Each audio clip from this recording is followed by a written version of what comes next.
네, 우리 최태원 회장님께서 들어오고 계십니다. 또 국회에 오신 손님이니까 또 큰 박수로 맞이해 주시면 감사하겠습니다.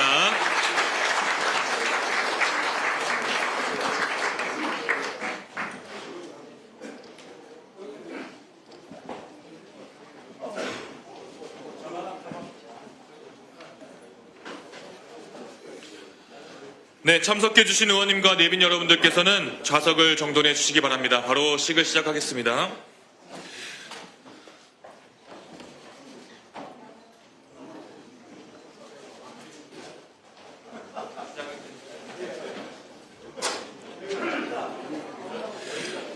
네, 시작하겠습니다. 안녕하십니까. 한중의원연맹 2026년 제1회 정책세미나 사회를 맡은 더불어민주당 모경정 의원입니다. 반갑습니다.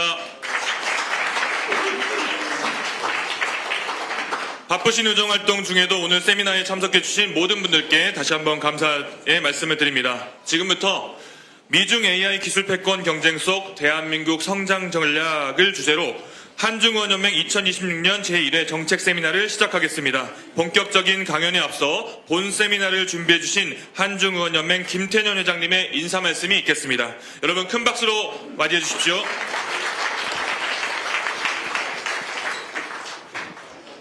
반갑습니다. 한중의원연맹 회장을 맡고 있는 김태년입니다.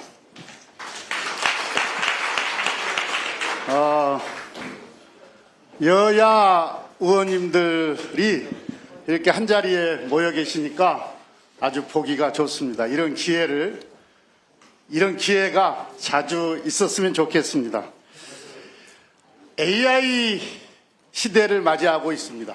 이 AI는 산업 경제뿐만이 아니라 우리 일상생활까지 큰 변화를 요구하고 있습니다. 글로벌 통상 환경도 예전하고 아주 다르게 변화하고 있습니다. 우리가 어떻게 대응할 것인가 아주 중요한 과제입니다. 잘 대응하면 기회가 될 것이고 자칫 삐끗하기라도 하면 천길 낭떠러지로 떨어질지도 모릅니다. 이럴 때일수록 기업도 정부도 또 우리 국회도 유능해야 한다고 생각을 합니다. 그러기 위해서는 우리가 무엇을 어떻게 할 것인가를 정확하게 인식하는 문제는 매우 중요합니다. 그리고 지금은 국가 대항전입니다. 기업과 정부와 국회의 협업이 매우 중요한 그런 시기입니다. 그래서 오늘 대한상공회의소 회장을 맡고 계시는 최태원 회장님을 모셨습니다. 현재의 AI 기술 패권 상황 속에서 대한민국의 성장 전략을 모색하는 그런 자리입니다. 아마 최태원 회장님께서 우리 국회 정치권에 주는 여러 제안도 많이 있으실 겁니다. 우리 의원님들 의정활동에 큰 영감을 받으시고 좋은 아이템들도 많이 발굴하시기 바랍니다. 오늘 바쁘심에도 불구하고 한중의원연맹 정책 세미나에 특별 강연을 하기 위해서 우리 국회를 방문해 주신 최태원 회장님을 뜨겁게 환영해 주시기 바랍니다. 감사합니다. 네, 좋은 말씀해 주신 김태년 회장님 너무나도 감사드립니다. 정부와 국회와 기업이 한 팀으로 되어서 국가대항전을 치러야 된다는 말씀이 인상 깊습니다. 자, 본격적인 세미나 시작에 앞서서 오늘 이 자리를 기념하기 위한 기념 촬영이 있겠습니다. 지금 앉은 자리 그대로 앉아 계시면은 무대에 촬영하실 분들이 올라오셔서 찍도록 하겠습니다. 네, 지금 방금 우리 정춘생 의원님께서 사이드는 나오지 않는다고 하셨는데요. 저도 안 나올 것 같습니다. 다만 AI 기술을 활용해서 저희를 넣어주시면 감사하겠습니다. 자, 일단 정자세로 한번 찍겠습니다. 제가 구호를 외치기 전에 정자세로 하나, 둘, 셋 포즈를 취해주시고요. 오늘 모인 모든 분들은 대한민국 국가대표입니다. 대한민국 하면 화이팅 외쳐주시면 감사하겠습니다. 여러분, 대한민국! 화이팅! 대한민국! 화이팅! 한중 한중의원연맹. 한중의원연맹. 감사합니다.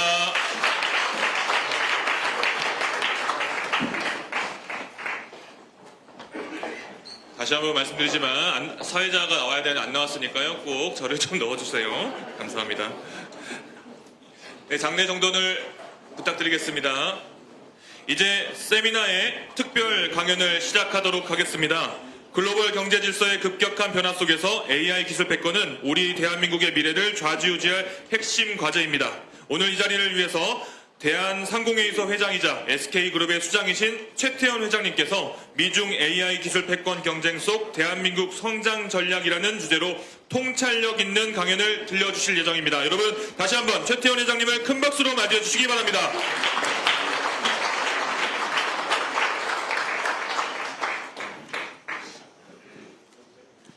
여러분의 박수 소리가 좀 약한 것 같습니다. 국회 마음을 담아서 다시 한번 큰 박수 부탁드리겠습니다. 네, 여러분 안녕하십니까? 예, 최태원입니다. 이 카메라 너무 많으니까 뭐 좀 지금 얼어붙는 좀 상황이 좀 생기네요. 제가 준비한 얘기는 한 3가지 정도가 되는데요. 와서 제목을 보니까 이게 꽤 많은 얘기들을 다뤄야 되는 문제가 좀 있네요. 미중도 다뤄야 되고요. 뭐 패권이라는 얘기 형태 베이스 하에서도 저희가 생각할 점이 있고요. AI를 생각을 하자.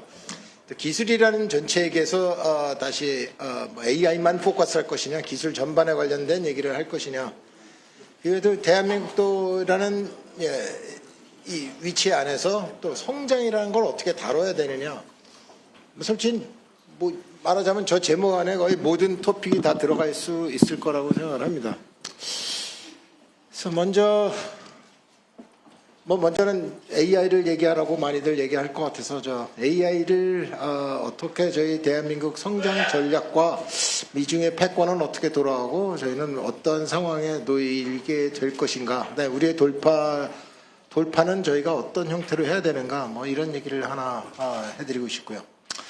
많은 사람이 또 AI가 있으면 걱정을 많이 합니다. 조합이 없어지지 않냐. AI가 갖고 오는 가버넌스 얘기는 어떻게 되느냐. 그래서 솔직히는 AI가 가져올 세상의 세이프티를 어떻게 저희가 준비를 해야 되는지에 관련된 거를 하나 좀 말씀을 드리고, 마지막에 보면은 이제 뭐 패권 내지는 대한민국이 지정학적으로 어떻게 미래 성장 내지는 미래의 돌파구를 뚫을 수 있는지에 대한 3가지 정도쯤의 이제 얘기를 가지고 왔습니다. 근데 뭐 제 얘기가 다 맞는 거라고 저도 생각지는 않습니다. 근데 단지 지금의 화두라는 건 이렇다라는 얘기일 뿐인 거지 제가 말하는 게 다 맞다 이렇게 받아들이실 이유는 전혀 없다고 봅니다. 의원님들 여러분 스스로가 다 아실 만한 문제이기도 하고 나름대로의 또 여러분의 비전을 다 갖고 계실 거라고 생각합니다. 그래서 제가 생각하는 걸 너무 그러니까 저 친구가 얘기했으니까 저게 정답일 거야 뭐 이런 얘기를 받아들이지는 않으셨으면 좋겠다라고 생각을 합니다. 이런 의견도 있구나라는 정도쯤으로 생각해 주시면 좋을 것 같고요. 옆에 사이드에 있어서 제가 나가서 얘기하도록 하겠습니다.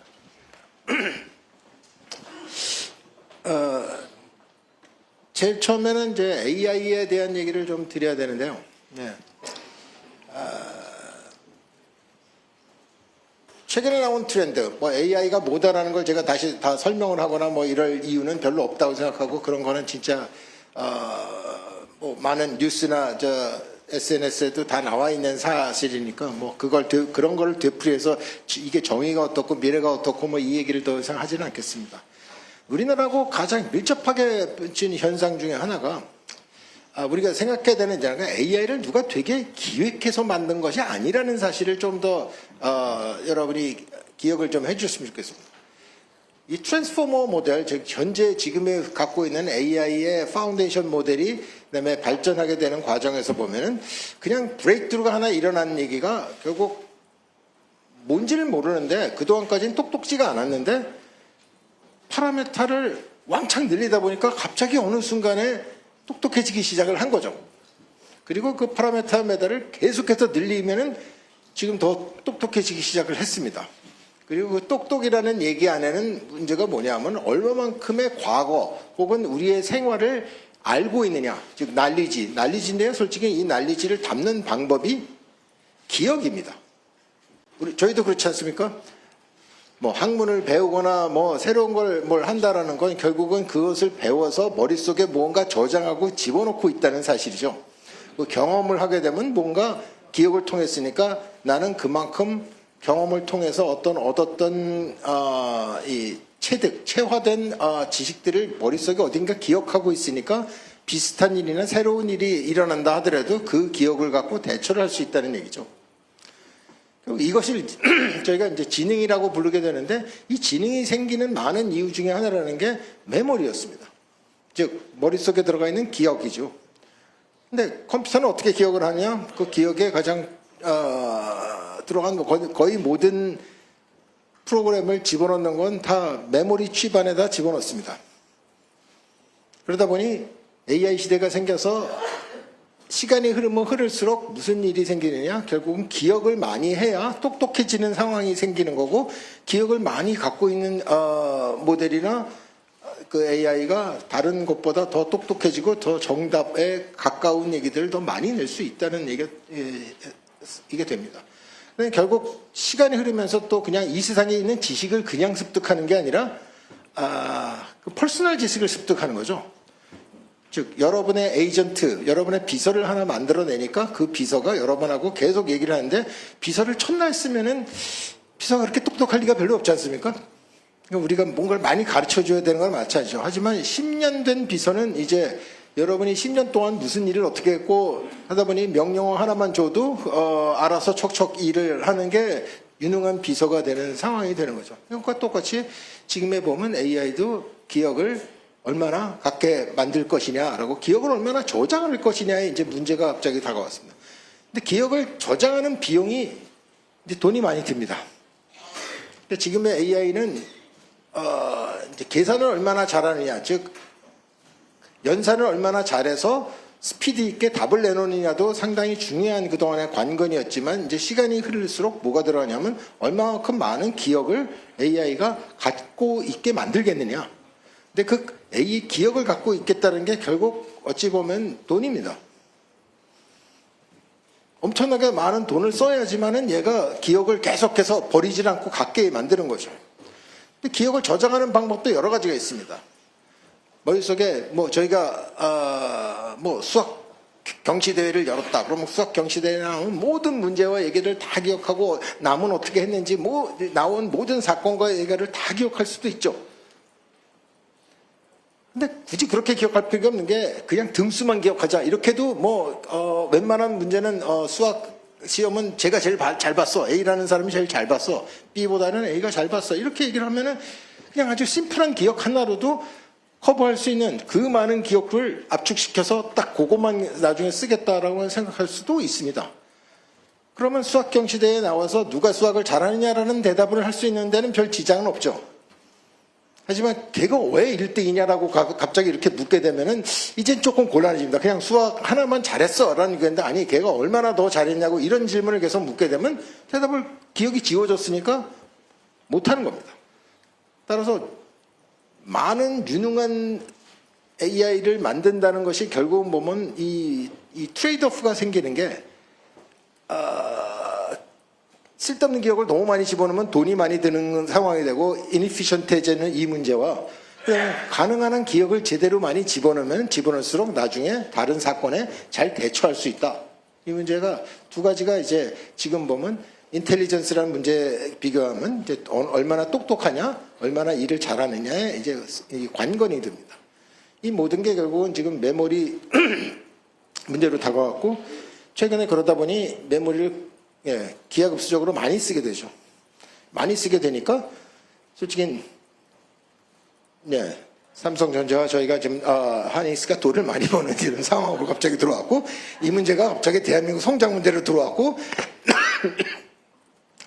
또 더더군다나 AI가 발전해서 계속 이 컴퓨팅 파워를 늘려야 되니까 이 늘리는 얘기가 전부 전기를 많이 써야 되는 얘기로 에너지를 집어넣어야 이게 도는 거니까 에너지를 많이 들어가게 돼서 에너지 쪽에 들어있던 기업들도 상당히 많이 주식값이 오르고 이익이 많이 생기는 이 과정이 됩니다. 저는 이 현상들을 이제 바틀렉이라고 부르는데요. 그러니까 AI가 발전하면서 바틀렉이 어디에 생길 것이냐, 그리고 그 바틀렉에 도대체 그게 국가의 어떤 AI 전략이라면 그 바틀렉을 각 국가들이 어떻게 잘 이용을 할 것이냐, 이게 이제 저희의 AI의 성장 전략의 관건이라고 저는 생각합니다. 그럼 바틀렉만 또 따로 정리해서 말씀을 드리면은 한 4가지 정도의 저는 바틀렉을 보고 있습니다. 첫 번째는 돈입니다. AI 인프라스트럭처, AI 데이터 센터라고 부르는 것이 돈이 많이 들어갑니다. 죄송합니다. 아침이 되면 좀 기침을 하는 버릇이 기관지가 별 튼튼치는 않아서요. 근데 돈이 많이 드는데 어느 정도로 돈이 많이 드는 거냐 그러면 이제 AI 데이터 센터, 이게 보통에 그냥 갖고 있던 원래 데이터 센터하고는 약간 좀 다릅니다. 데이터 센터지 뭐라고 생각하는데 그 두 가지가 좀 다른 상황이 있습니다. AI 데이터 센터는 건 AI 전용 형태로 만들어진 데이터 센터입니다. 그냥 보통 저희가 얘기하는 클라우드에서 쓰고 있는 지금에 있는 데이터 센터들은 주로 데이터를 스토리지하는 기능입니다. 그냥 집어넣은 거죠. 그리고 필요한데 적당히 꺼내서 쓰고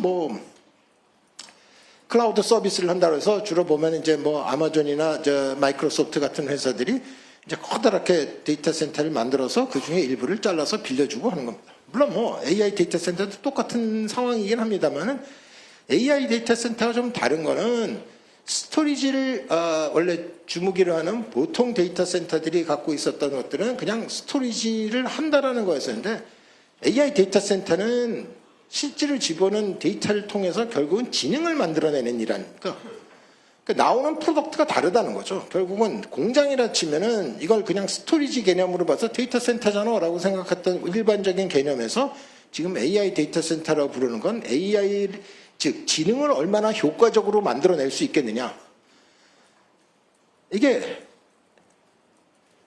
관건이 되는 상황이 됩니다. 그래서 실제로는 저희는 이제 토큰이라고 하는데 조금씩 전문적으로 들어갑니다만 이거 다 아시는 얘기입니다. 토큰 1달러당 결국 토큰을 얼마나 잘 만들어낼 수 있느냐, 혹은 1와트당 과연 토큰을 어느 정도의 생산 능력이 존재하느냐, 이게 이제 AI 데이터 센터에서 가져가는 조금 다른 형태의 측정법이 됩니다.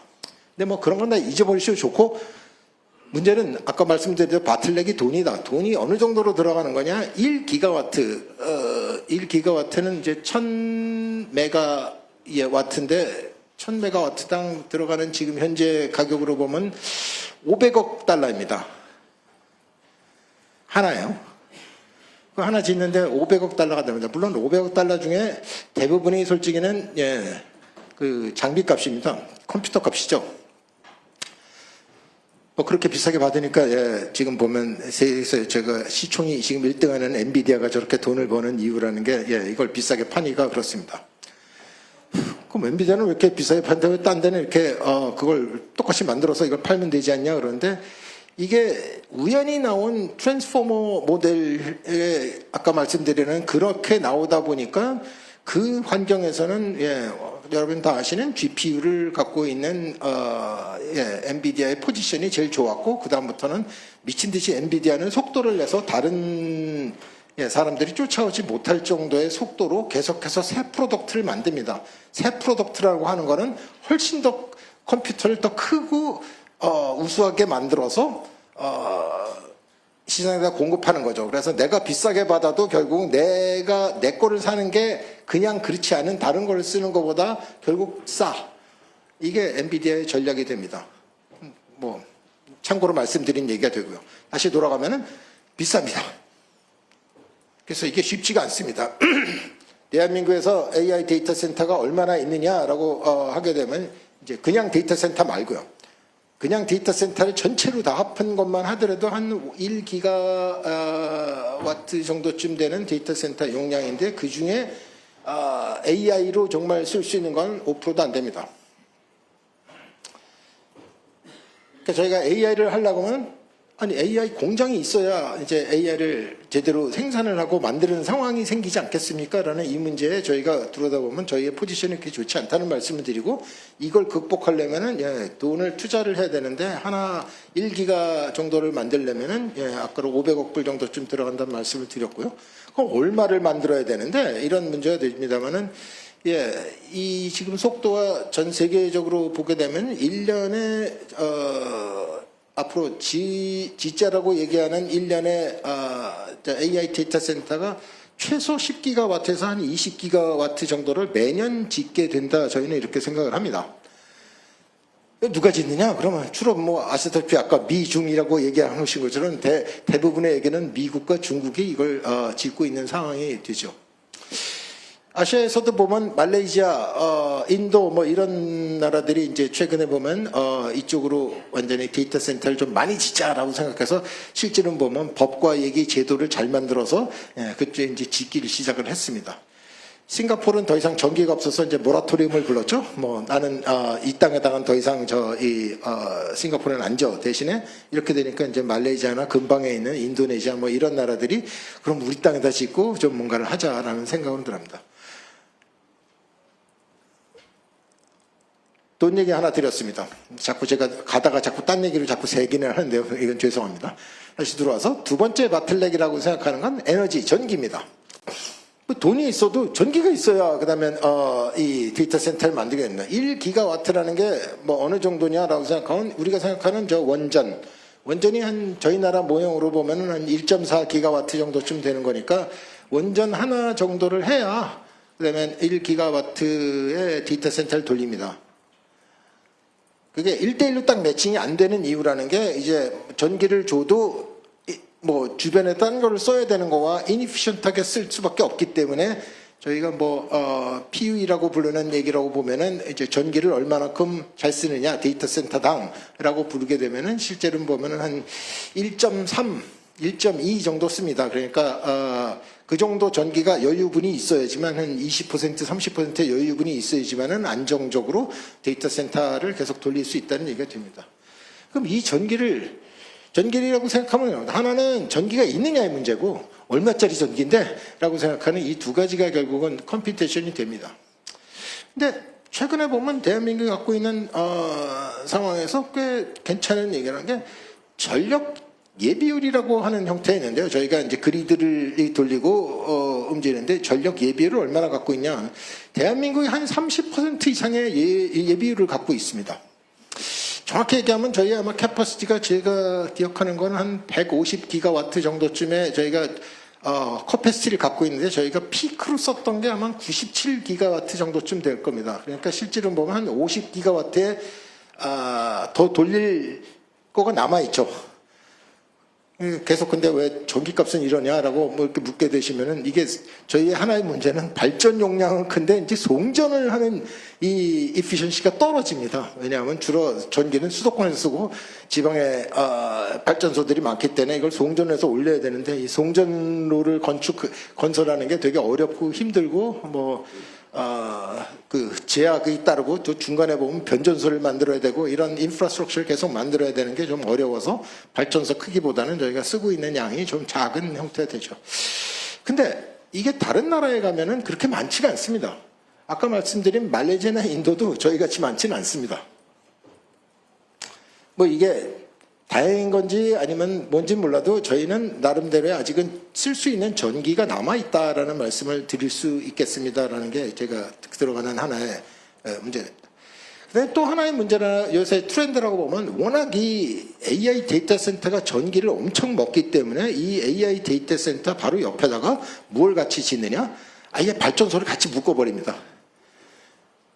왜냐하면 이걸 중앙 그리드에서 개통해서 전부 이걸 다시 뽑아 올리니까 데이터 센터의 플럭추에이션, 즉 연산을 많이 했다가 적게 했다 그러면 막 전기를 많이 썼다 적게 썼다를 하는 거가 기가 단위 형태가 막 움직이기 시작하면 이제 개통해서 이걸 다 충분히 다 받아주기가 되게 어려운 상황이 되겠죠. 그러다 보니 저희가 가져가야 되는 아예 이제 최근에 나온 모델 중에 하나는 아예 AI 데이터 센터는 발전소와 같이 지어버린다.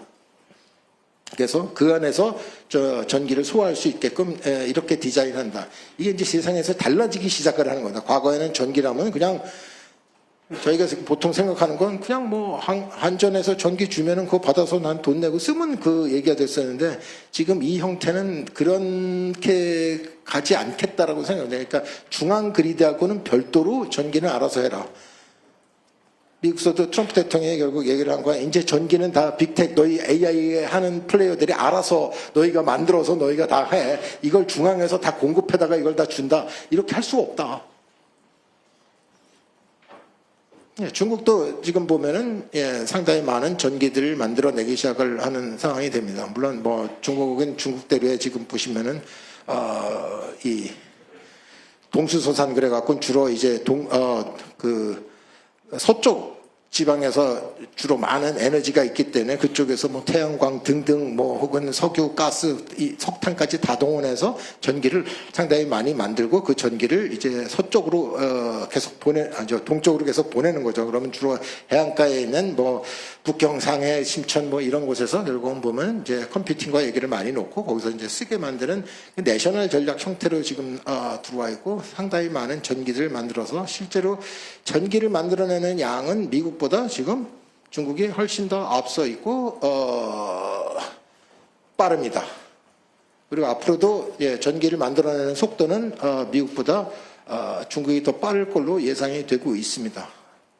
이 문제는 시간이 흐르면은 이제 AI 전쟁에서 전기 쪽으로 보면 중국이 더 우세하다라는 말씀을 드릴 수 있습니다. 물론 요 하나가 이겼다고 뭐 모든 게 이긴다라고 말씀드릴 수는 없는 상황이지만 어쨌든 에너지의 어베일러빌리티를 보면은 중국이 지금 현재 더 앞서 있다. 근데 중국의 문제는 아시다시피 GPU를 가장 우수한 GPU를 쓸 수가 없습니다. 그러니까 그 전기를 갖고 가장 이피션트한 반도체가 없기 때문에 이제 반도체를 통해서 만들어내는 지능 형태 레벨에서 보면 미국한테 아직은 지고 있는 상황이 됩니다. 물론 그래서 중국은 이제 반도체 개발을 스스로 해야 되는 거고 그 캐치업 속도가 되게 빨라지는 상황입니다. 이 문제가 이제 저희 같은 반도체 회사에도 위협거리가 되는 거죠. 왜냐하면 뭐 거의 모든 종류의 반도체를 다 중국은 다 전략적으로 움직이기 시작을 한 상황이 된 거고 이건 결국 내셔널 자기네 패권 경쟁의 가장 중요한 모습이라고 생각하는 상황에 지금 와 있습니다. 두 번째 바틀렉 얘기했습니다. 바틀렉 얘기를 이렇게 길게 하려고 해서 생각이 아니었는데 빨리 끝냈습니다. 세 번째 바틀렉은 GPU였습니다. 근데 GPU는 다 아시다시피 아까처럼 이제 엔비디아가 상당히 많이 독점 형태가 돼 있고 하지만 이제 챌린지가 많이 돼서 뭐 구글의 TPU라든가 이제 새로운 종류의 뭐 PU죠. XPU라고 부르는 어떠한 종류의 PU 프로세스 유닛을 계속 이거 만들어서 시장에다 이제 내놓고 있습니다. 물론 현재까지를 보면 아직도 저희가 비교해 보면 엔비디아 칩만큼 성능은 안 나옵니다. 하지만 값이 좀 싼 게 있고, 네, 현재 AI 시장이라는 게 이제 여태까지는 주로 트레이닝, 훈련 시장이었는데, 이제, 인프런싱, 추론 시장으로 바뀌고 있는 상황이 되다 보니 추론해서 쓸 수 있다라고 생각하는 건 어떤 추론을 하느냐가 중요해졌고, 그래서 어느 한 시스템, 엔비디아가 만든 한 시스템 갖고 거의 모든 걸 다 쓸 수 있다. 이 상황이 이제 요 시대가 좀 지나가기 시작을 합니다. 그러니까 마켓에서 세그멘테이션이 계속 오기 시작을 하는 거니까 그 세그멘트마다 이제 다른 종류의 이제 물리적인 하드웨어 시스템이나 소프트웨어가 달라져야 되는 문제가 있고 그러려고 하다 보면 이제 이런 인퍼런싱 추론 시장의 형태에서는 내 시스템과 내 하드웨어가 더 우수해 이렇게 될 수 있는 상황이 지금 오고 있습니다. 그래서 몇 년 아니면은 이 시장이 훨씬 더 분화가 될 것이다. 그래서 GPU의 바틀렉이 분명히 존재를 하지만은 그 존재된 바틀렉이 계속해서 가지는 않을 것이다라는 생각을 할 수 있습니다. 네 번째 배터리가 메모리입니다. 메모리는 아까 말씀드렸지만 메모리 칩이 왜 문제냐라는 걸 말씀을 드렸죠. 그러면 기억을 많이 해야 된다. 이걸 뭐 AI에서는 이제 키밸류 캐싱이라고 그러는데 계산을 해서 뭔가를 연산을 했고 질문에 대한 대답을 해야 되는데 내가 어느 정도의 그 메모리를 저장되어 있는 메모리 중에서 내가 프로세스에 필요한 거를 얼마나 끌어올 거냐.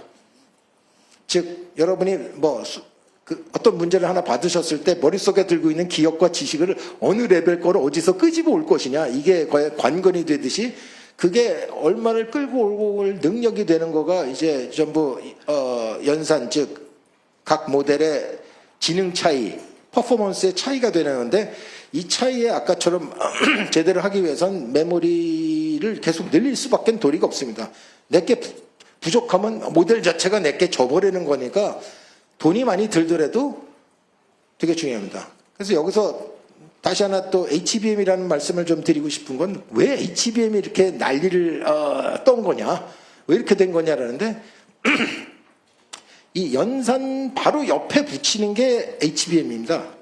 즉 뭐냐면은, 내가 무슨 문제를 받았을 때 즉각적으로 내가 하고 있었던, 들고서 쓸 수 있는 기억을 가장 바로 옆에다 놓는 거죠. 그래야 속도도 가져올 수 있는 코스도 가장 좋으니까 바로 옆에다가 붙인 겁니다. 즉 GPU라고 만든 하나의 그 칩 옆에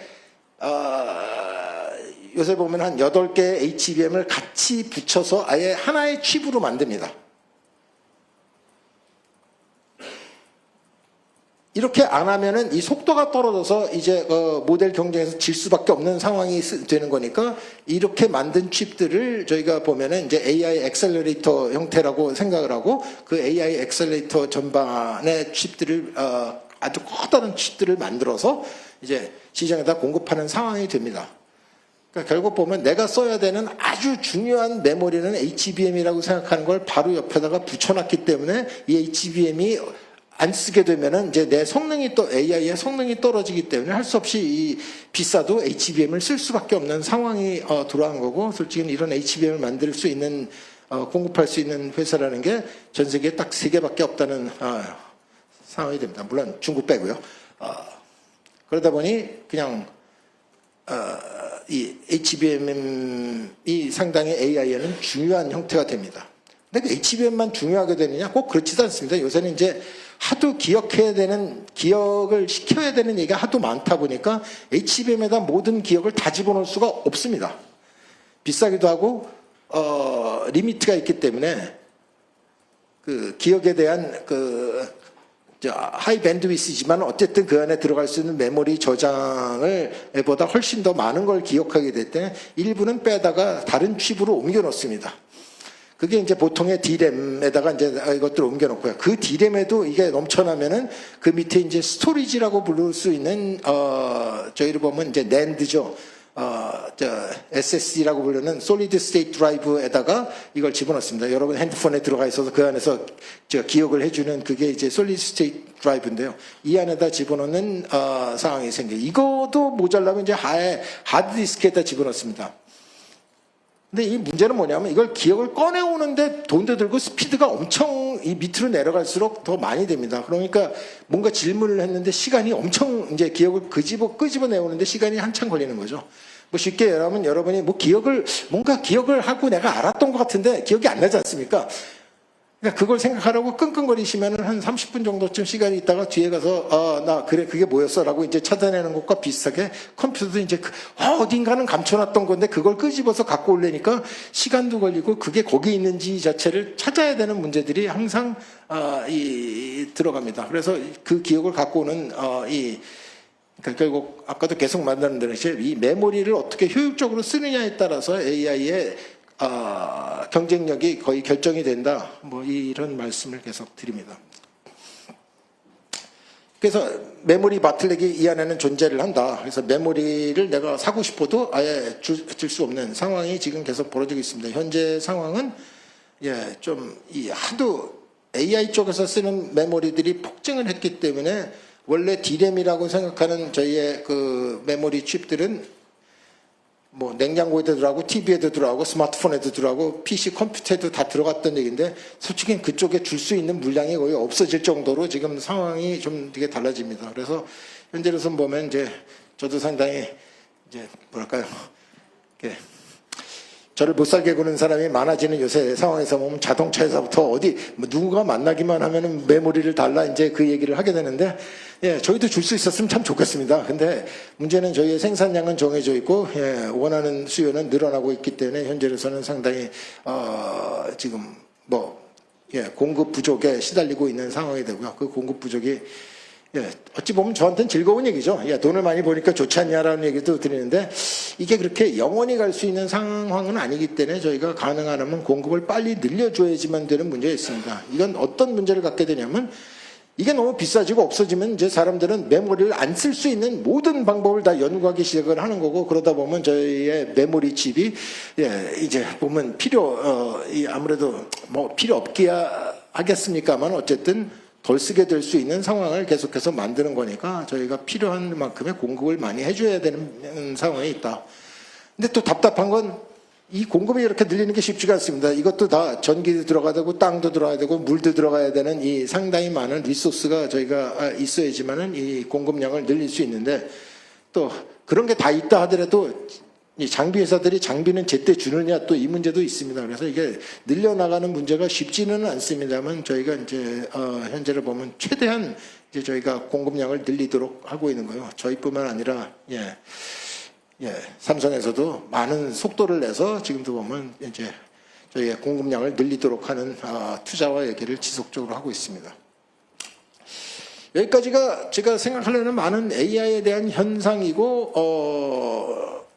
그렇습니다. 그럼 앞으로는 어떤 전략을 우리가 펴야 되느냐 이것만 간단하게 정리하고 AI를 끝내도록 하겠습니다. 끝나는 게 아니구나. 그 다음 문제로 넘어가는구나. AI의 저희의 대한민국의 이제 전략, 저희가 무슨 이제 3강 뭐 이런 전략과 얘기를 갖다 캐치프레이스로 냈지만은 과연 그럼 어떻게 하면 저희가 AI를 제대로 잘 할 수 있을까라고 생각을 하면은 첫 번째 저희의 문제를 보면 어쨌든 AI를 생산할 수 있는 능력이 존재를 해야 이게 말이 됩니다. 뭐 그래야 저희가 뭔가를 생산하고 그 생산한 거를 이제 수출을 하거나 뭐 다른 데를 쓰게 만들거나 뭐 이런 걸로 통해서 AI를 통해서 저희가 이제 드디어 산업화를 해야 되는 문제들이 부딪히는데 그 산업화에게 첫 번째 게 인프라스트럭처였습니다. 아까 말씀대로 AI 데이터 센터를 얼마나 많이 잘 만들 수 있겠느냐 이게 저희로 보면 상당히 관건이다 이런 말씀을 드리고요.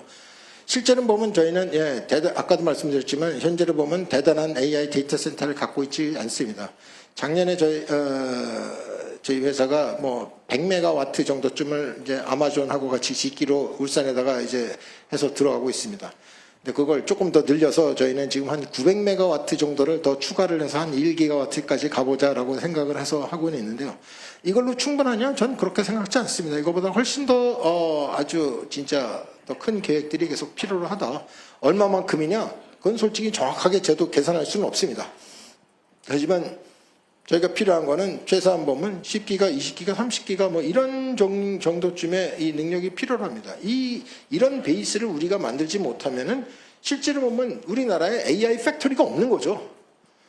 그럼 공장이 없는데 AI를 뭘 만들어내는다라는 거가 아주 글쎄요 뭐 남의 공장 가서 빌려서 그거 쏘다가 거기서 프로덕트를 만들자 뭐 이 상황이 될 수는 있겠습니다만 그건 이제 돈도 많이 들어가고 결국 보면 우리가 달러를 지불해서 결국 딴 데 가서 다른 인프라스트럭처를 써서 뭔가를 만들어낸다. 그럼 그거는 과연 경쟁력 있게 잘 팔릴 거냐? 뭐 이런 모든 도전 과제가 있기 때문에 딴 거로 가서 이걸 다른 인프라스트럭처를 써다가 이걸 만드는 것도 그렇게 쉬워 보이지만은 않습니다라는 게 그렇습니다. 그러면 아예 저희가 전략을 펼치려면 일단은 과감하게 인프라스트럭처에 투자를 해야 된다. 그게 과거에 저희가 뭐 중화학고업을 만들고 뭐 인터넷 초고속 통신망을 만들고 이랬던 것들이 결국 지금에 다 보시면은 다 인프라스트럭처를 미리 투자를 해놨기 때문에 실제로 그 인프라 위에다가 올리는 엑스트라로 뭔가를 올려놓는 활동은 경제적으로 이제 말이 되고 그럼 많은 경제 참여자가 그 인프라스트럭처 위에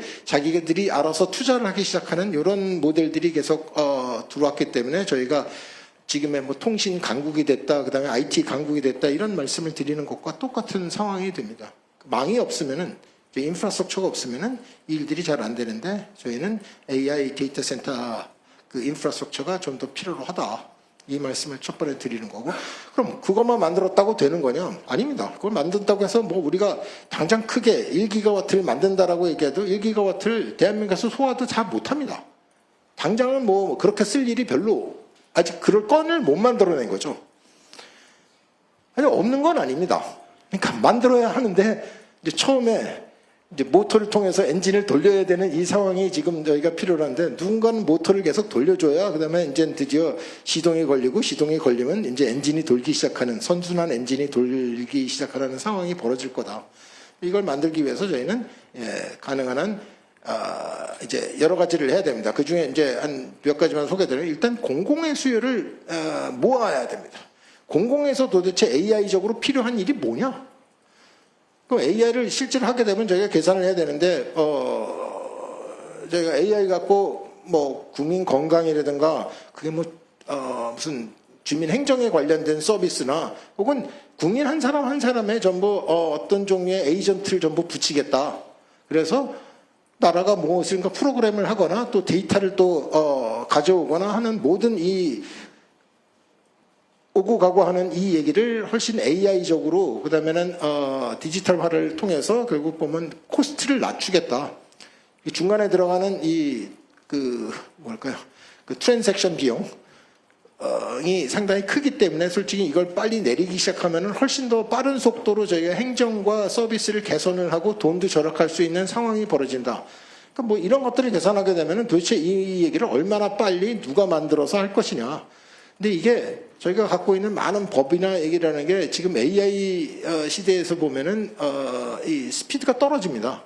저희가 갖고 있는 뭐 공공 입찰을 해야 된다 뭐 등등 여러 가지 상황을 다 해서 이걸 그렇게 들어가기 시작하면은 나중에 보면 속도가 떨어져서 다 만들었는데 뭐 별 효용이 없는 상황으로 갈 상황이 되게 있는 거죠. 그러니까 저희가 뭔가 새로운 사업을 AI적으로 만들기 위해서는 공공의 수요나 정부가 필요한 이 얘기들을 끌어모아서 가장 빠른 형태로 뭔가 일감들을 주시고 그걸 놓게 되면은 실제로 보면은 그 프라이빗 섹터에서도 수요가 생기니까 이젠 자기도 투자하고 자기 내부의 AI도 만들면서 이제 보면 공공의 수요를 바탕으로 통해서 이제 AI를 내부 발전화를 시킬 수 있는 상황이 됩니다. 그렇게 되면 저희가 AI 네이티브 국가 형태로 움직이는데도 상당히 빠르게 움직일 수 있다고 생각합니다.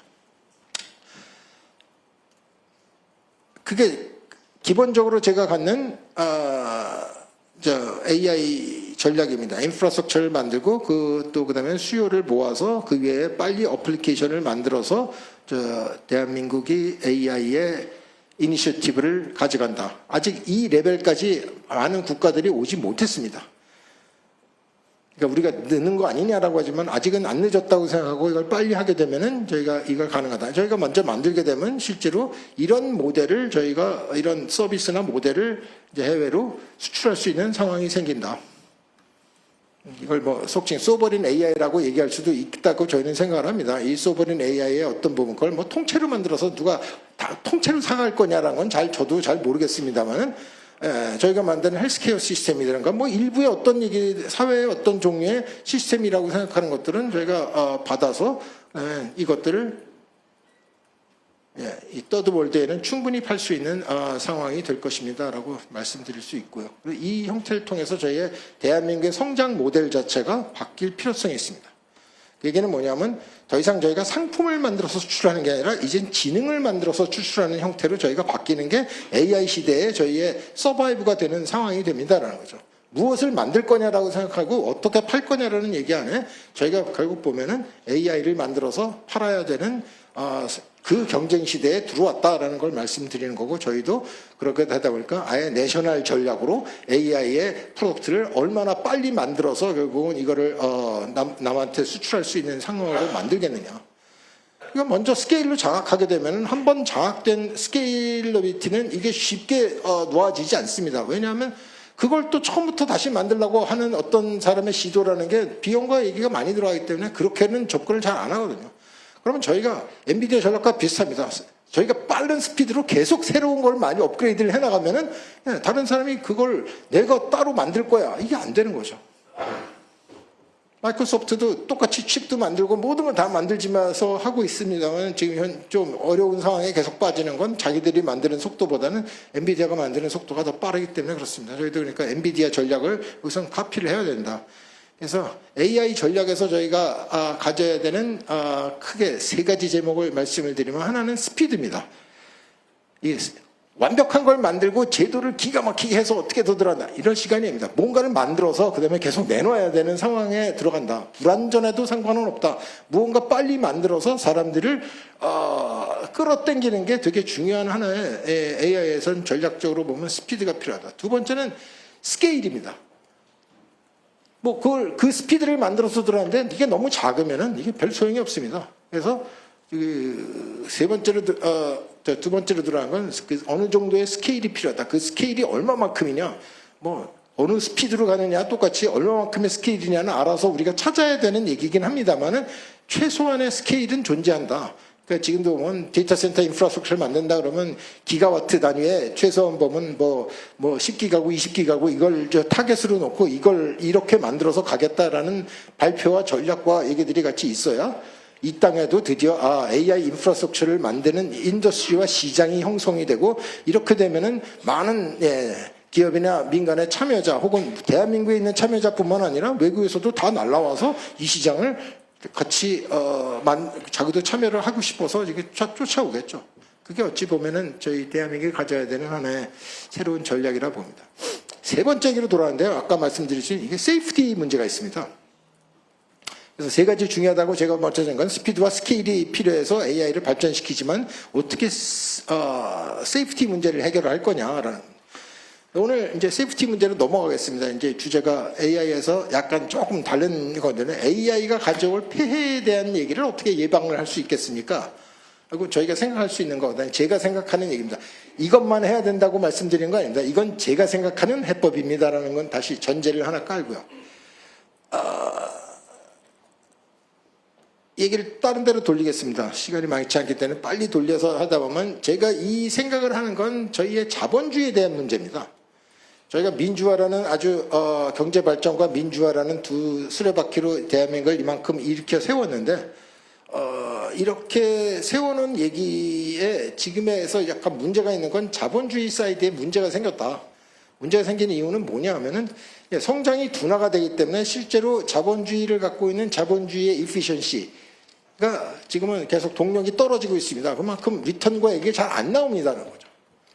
그러다 보니까 저희 나라의 경제 발전이 쉽지가 않는 상황으로 지금 내려갑니다. 여기에 이제 AI 쇼크가 이제 계속입니다. 이 지오폴리틱스 쇼크 뭐 전쟁도 있었고 뭐 다 있는데 이 중에 또 하나의 쇼크라는 게 그 AI가 몰고 올 임팩은 아주 오래가는 전쟁이나 다른 지오폴리틱스는 그래도 뭐 한 1년쯤 지나면 또 뭐 다른 상황으로 바뀌어 있고 뭐 이런데 아마 AI가 갖고 올 충격은 한 10년 내내 저희를 못 살게 굴 상황으로 보입니다. 그 중에 제일 힘든 게 뭐냐면 AI가 발달을 하는 거니까 AI라는 새로운 산업이 생겨서 새로운 일자리도 계속 만들겠지만은 기존에 갖고 있던 일자리도 이제 소멸되고 사라지는 거죠. 더 이상 그런 일을 할 필요성이 사라지는 얘기가 됩니다. 그러니까 이게 대체되는 문제가 있는데 사람이 그만큼 빠르게 적응을 할 수가 없지 않습니까? 그러니까 이 문제를 아예 내셔널 레벨로 해결하지 않으면은 솔직히 이 문제, 그러니까 AI를 급속하게 넘어간 소사이티에 아마 상당히 큰 충격화가 될 상황이 올 거라고 생각합니다. 그래서 지금 보면 새로운 캐피탈리즘 형태를 저는 제안을 드립니다. 이런 말씀을 합니다. 이게 그럼 뉴 캐피탈리즘은 뭐냐라고 생각하는데 그동안에 저희가 경제라는 것, 자본주의를 생각해 보면 이 자본이라고 생각하는 돈을 갖고 우리가 무슨 일을 했냐? 자본이 결국 더 많은 자본을 만들어내는 쪽으로 계속 베팅을 합니다.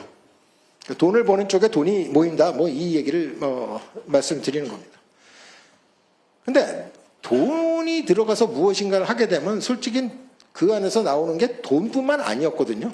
기업을 만들어서 얘기를 하면 일자리가 나왔던 겁니다. 그래서 기업에서는 계속 일자리를 더 많이 만들어세요 라는 얘기를 계속 하지만은 결국엔 기업이 머릿속에 생각하는 건 아니야, 나는 돈이 먼저야. 일단 돈이 벌려야 내가 뭐 잡을 더 만드는 상황이 생기잖아. 이 형태로 돌기 때문에 실제로 이 안에서는 그 머릿속에 들어가는 내가 계산하는 거는 결국 돈을 얼마 집어넣어서 인풋을 얼마나 돈을 집어넣어서 아웃풋이 얼마나 나오느냐를 돈으로만 계산하는 겁니다. 이게 여태까지 이제 자본주의였죠. 이게 되게 효율적이라고 우리는 믿었고 내셔널 이코노미도 GDP니 모든 것들이 계산이 그런 형태로 되어 있습니다. 그리고 이거 갖고 모든 걸 측정을 해둔 거죠. 그래서 이걸 되게 잘하는 거는 되게 우수한 기업, 잘한 형태가 되고 돈을 계속 잘 버는 기업, 이걸 잘 못하면 못하는데 이렇게 생각을 했지만 솔직히는 그게 딱 맞는 얘기는 아니었다. 사회 전체를 생각해서 새로운 자본주의 형태를 생각을 하시면 실제로 인풋을 집어넣어서 돈을 집어넣어서 나오는 것은 여러 가지 종류의 프로덕트였다는 거죠. 돈만 나온 게 아니라 뭐 물건 그 안에서 뭐 물론 생산품이 나와서 그게 팔아서 나중에 돈이 된 것도 있지만은 실제로는 그 안에서 생각해야 되는 건 저희는 그걸 만들기 위해서 환경을 희생을 했거나 잡을 만들어서 그다음에 어쨌든 사회에 기여를 했고 또 다른 얘기라고 생각하면 세금도 냈고요. 그래서 실제로 저희가 경제 활동을 한 것에 대한 토탈 지표를 만들지를 못한 겁니다. 그래서 이제 세상을 좀 뉴 캐피탈리즘 형태로 좀 만들어서 새 자본주의가 이제 필요할 때가 됐습니다. 그다음에 특히 AI 세상이 오면 이 문제가 되게 심각해집니다의 넘버원 얘기가 이제 저희가 생각하는 사회 가치라는 것을 만드는 이코노미, 그걸 계산하는 이코노미로 바꿔야 됩니다라는. 그래서 더 무슨 말을 드리냐? 그러면 AI로 이루어질 잡들이 되게 많습니다. 하지만 이 잡을 상쇄할 만큼은 새로운 잡을 만들어야 되는데 그 새로운 잡 중에 우리가 눈여겨서 봐야 되는 거는 뭐 기업들로 새로운 잡을 고용을 해라 억지로 어떤 법들을 만들어서 이제 뭐 해고를 금지하라 여러 가지를 만들어주면 그런다고 해서 이 문제가 해결되지는 않습니다라는 거죠. 아예 새로운 잡을 만들어야 되는데 그 새로운 잡의 대부분의 얘기를 하는 건 소셜 사이드에 존재하고 있다. 이 소셜 사이드라고 생각하는 그 얘기는 보면 이렇습니다. 우리는 보통 착한 일이라고 부릅니다. 뭐 NGO가 하는 일이라든가 뭐 기업도 사회공헌 활동을 한다든가 뭐 이런 일을 합니다만 이거를 평가하는 방법론이 없습니다. 측정을 잘 못하는 겁니다. 착한 일이라고 얘기를 하고 있죠. 저희가 장애인을 고용을 합니다. 혹은 환경을 보호를 했습니다. 어느 게 더 중요하고 어느 게 얼마만큼의 가치가 있었던 거죠? 우리는 평가할 수 있나요? 이 평가를 하지 못하면 무슨 문제가 나냐면 리소스를 어떻게 넣어야 되는지를 알 수가 없습니다. 그런 일을 하는 거는 좋다. 이 얘기를 할 수 있지만 그 좋다라는 칭찬이 나한테 무슨 가치를 주지라고 생각해서 다시 돌리니까 칭찬해 줬으니까 좋은 거 아니야. 거기까지는 그냥 뭐랄까요? 그냥 좋은 뜻과 좋은 마음에서 돌아오는 거지만 제도화가 되어 있지가 않은 거죠. 이 제도화가 되려고 생각을 하면 여기서 가장 중요한 문제는 측정이 돼야 됩니다. 착한 일이 얼마나 착한 일이었냐? 얼마를 써서 당신이 그만큼의 착한 일을 한 그 얘기가 어떤 가치였냐? 이걸 평가하는 필요성이 필요하다. 이게 쉽지 않지 않습니까? 솔직히 제가 한 10여 년을 해왔습니다. 11년째가 됐습니다. 11년째 지금 제가 이 평가만 지금 그러니까 이걸 어떻게 측정을 하느냐를 해오고 있습니다. 그래서 평가 방법도 많이 만들었고 연구원도 만들어서 제가 이 일도 하고 있고 합니다. 그러니까 세상에 측정을 못하면 관리가 안 된다. 그러니까 관리가 안 되면은 무엇인가 그 다음에 만들 방법이 별로 없다. 이 캐피탈리즘의 이 띠오리를 쓰는데 그 얘기를 지금 보면 소셜 사이드에다가 이걸 좀 더 집어넣게 되면은 저희가 새로운 이코노미를 만들 수가 있습니다. 새로운 이코노미를 만드는 방법은 아까처럼 소셜 밸류를 되게 크게 만듭니다. 그러면 현재 지금 저희가 자본주의에서 갖고 있었던 이 시스템에서 보면은 기업은 돈 많이 벌고 가서 프라이빗 섹터가 돈을 벌게 되면 세금 내라고 해서 그 세금을 정부가 가져다가 정부가 사회 문제에 나왔던 이들을 풀어나가는 게 지금의 같은 이코노미입니다. 돈을 버는 사이드는 어느 정도로 돌아간다고 생각을 한다면 이제 반대로 보면 이 사회 문제를 해결하는 게 이게 쉬운 얘기가 아니었습니다. 지금은 난이도가 더 올라가고 돈도 상당히 많이 들어갑니다. 여러분이 예산 짜줘서 정부에다 주실 때 보시면은 이제 맨날 왜만큼 이렇게 많이 쓰냐, 전 이런 얘기가 돼서 하는데 이게 정말 이피션트하게 제대로 쓰는 거냐, 이게 체크할 방법과 이게 효율성을 따지기가 되게 어렵습니다. 어떤 거 꼭 필요하다고는 얘기를 합니다. 필요하겠죠. 제가 필요하지 않다라고 말씀을 드린 건 아니지만은 여기에도 경쟁이나 혹은 새로운 종류의 측정 방법이 계속 들어가야지만은 더 이피션트하게 쓸 수가 있습니다라는 얘기가 됩니다. 저희가 복지에 쓰는 데를 얼마나 더 에피션트하게 써서 실제로는 그게 혜택이 적은 돈 갖고도 더 많은 혜택이 돌아가게 만들 수 있느냐. 솔직히 이게 이 상당 부분을 AI로 쓸 수도 있다고 생각하는데요. 근데 문제는 그걸 AI로 그냥 쓰게끔 만드는 게 중요한 얘기가 아니라 이렇게 이 사회 가치를 만드는 형태를 시장화를 좀 더 하실 필요가 있고 이 시장화에 참여자를 좀 더 많이 만드실 방법이 필요합니다. 근데 현재 대한민국은 어떻게 되냐면 착한 일이다 그렇게 한다 하는 거는 그런 착한 일과 사회에 좋은 일을 하게 되면 상당히 칭찬도 하고 좋다라고는 얘기하지만은 나쁘게 얘기하면 내 자녀가 그런 일을 하는 거에 대해서는 그게 직업인 형태로 들어가는 거에 대해서는 상당히 반대한다. 뭐 이런 형태를 갖고 있거든. 그 얘기는 뭐냐면 아니 그만큼의 글로 들어가면 삶이 고달프다는 거죠. 리턴이 안 된다는 겁니다. 그러니까 실제로는 그 일을 더 많이 할 수 있도록 리턴을 주셔야 됩니다. 왜냐? 그 사람들은 정말로 사회에 필요한 일을 정말로 한 겁니다. 그러니까 한 만큼 리턴을 주셔야 됩니다. 한 만큼이라고 제가 말한 거는 측정이 돼서 이 착한 일을 한 만큼 리워드를 줘야 됩니다. 이 시스템만 작동이 되면은 실제로 보면 저희가 갖고 있는 소셜 밸류 이코노미가 갑자기 이게 떠와서 잡에 대한 얘기를 저희가 상당 크게 만들 수 있습니다. 정부가 많이 하던 그 많은 일들을 어찌 보면은 국민 스스로가 할 수 있게끔 만들고 그게 잡이 되고 국민 복지에 서로 돌아가는 걸 정부 혼자서 한다라는 얘기로 들어가는 거에서 그 돈을 걷어다가 그 돈을 쓰는 게 아니라 그만큼 돈을 걷어다가 그렇게 일을 많이 하는 사람한테 리워드를 주시는 게 차라리 좋습니다. 세금을 그 사람들한테 주십시오. 이 일을 많이 하게 그 정말로 된 일을. 그러면 정부는 뭐냐면 심판 보는 건 마찬가지죠. 넌 돈을 얼마나 벌었냐? 그럼 넌 돈을 많이 벌었구나. 그러면 세금을 이만큼 내라. 근데 너는 뭐를 냈냐? 사회의 가치를 이만큼 만들었습니다. 너 일은 내 대신 내가 할 일은 네가 많이 해줬구나. 그럼 너 이만큼 가져가라.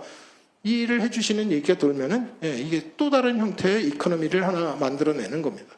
그렇게 되면 그 많은 지금의 현재에서 AI로 일어나서의 잡이 없어지는 상태만큼 이제 반대쪽으로도 잡을 만들 수 있는 상황을 같이 이걸 만드셔야지만은 지금의 AI의 쇼크를 줄이면서 저희가 AI 네이티브 국가 형태로 발전을 할 수 있는 상황으로 저희가 돌아갑니다. 이게 상당히 큰 스케일이 안 되면은 솔직히 이 부분을 상당히 보면 AI 때문에 혼란을 겪을 수밖에 없는 상황이 되고 또 그걸 또 AI의 진전을 막게 되면 저희의 경쟁력이 떨어지는 상황이 되는 거니까 이게 저희로 보면 상당히 딜레마 상황이 되는 겁니다. 이 딜레마를 피하시려면 이 두 가지의 밸런스를 잘 놓으실 필요성이 있다 이 말씀을 드립니다. 시간이 한 5분만 더 얘기하도록 하겠습니다. 세 번째 대목 넘어가는데요. 지금에 있는 걸로 지금 말한 걸로 충분히 성장이 다 가능한 거냐? 새로운 성장법을 하나쯤 더 모색을 하실 필요성이 있겠다라고 보입니다. 왜냐하면 앞에 있는 전략이 안 통할 수도 있으니까요. 제가 다 성공한다고 말씀드릴 수는 없지 않습니까? 저희만 AI 하는 거 아니고 전 세계가 뛰는데 우리가 무조건 이긴다라고 하는 가정은 저희도 보면 조금 별로 좋지 않다고 생각합니다. 그러니까 저희가 최소한 백업으로라도 저희가 다른 옵션들을 갖고 있어야 하는데 그 옵션 중에 하나를 제가 생각한 걸 말씀드리도록 하겠습니다. 새로운 설계가 필요하다. 그건 저희의 우리나라가 갖고 있던 한계를 벗어나는 일이 됩니다. 대한민국이라고 하는 지금 현재 우리의 면적과 인구와 갖고 있는 지정학적 위치와 얘기를 보시게 되면은 북쪽이 막혀있는 대륙과는 소통이 안 되고 있는 이 섬입니다. 저희는 한반도라고 부르지만은 솔직히는 이코노미 형태로 보면은 대륙에 붙어 있는 게 아닌 거죠. 그것도 한쪽이 막혀있는 섬, 북쪽에 없는 이 섬과 마찬가지 형태가 되어 있습니다. 이 지정학적 위치를 뭔가 이제 넘어가야 되는데 아까처럼 이제 미중의 패권 싸움은 앞으로도 계속될 것이고 수십 년을 계속 갈 거라고 생각합니다. 누가 이길고 어떤 현상이 일어날지 우리가 예측은 잘 안 될지언정 아무튼 우리로서는 꽤 위기 형태라고 또 하나 보는 거는 지금 우리나라가 미중에 들어가는 어떠한 갈등과 얘기가 들어왔을 때 우리가 충분히 우리 스스로를 디펜드할 능력이 있을까? 얘기하면 우리도 그럴 능력이 있다. 우리도 상당히 큰 이코노미와 얘기를 갖고 있다라고 얘기를 하지만 솔직히 저희가 갖고 있는 이코노미라고 생각하는 게 중국의 한 10분의 1 정도 되고요. 미국에 보면은 거의 한 15배, 거의 20배 정도쯤 차이가 납니다. 그러니까 저희가 한 1.8 트릴리언 달러니까 1.8조 달러인가요? 이런 GDP 형태를 갖고 있는데 중국은 한 저희보다 10배는 더 큽니다. 우리가 10분의 1 정도쯤 우리보다 작은 나라를 저희는 어떻게 생각할까요? 별로 저희 생각 안 하는 거죠. 똑같은 상황입니다. 지금 이 얘기를 보면 우리는 우리가 생각하는 중국이라고 보지만 중국은 우리를 그렇게까지 의식을 할 이유가 별로 없는 상황이 되죠. 물론 뭐 꼭 그게 이코노미 사이드가 아닌 쪽에서 보면은 뭔가 필요한 얘기가 되고 전략적으로 이렇다. 그다음에 우리의 뭐 반도체가 필요하다. 뭐 특수 경기를 하지만은 사이즈로 보면은 뭐 별로 그렇게까지 중국의 이코노미에 우리가 없으면 안 되는 상황이 된다. 이럴 리가 없다는 거죠. 그래서 저희는 솔직히는 지금 저희가 탈피해야 되는 얘기라는 건 우리가 많이 온 건 사실이지만은 솔직히 우리는 덩치를 훨씬 더 크게 만들어야 됩니다. 그래서 어떤 형태가 돼야 되느냐? 우리는 룰을 테이크하는 형태가 아니라 우리도 룰을 메이크하는 형태까지 룰링이 돼야 되는 국제적인 룰이라고 하는 건 결국은 힘에서 나오는 얘기니까 그 힘을 갖출 수 있는 정도까지는 와야 됩니다.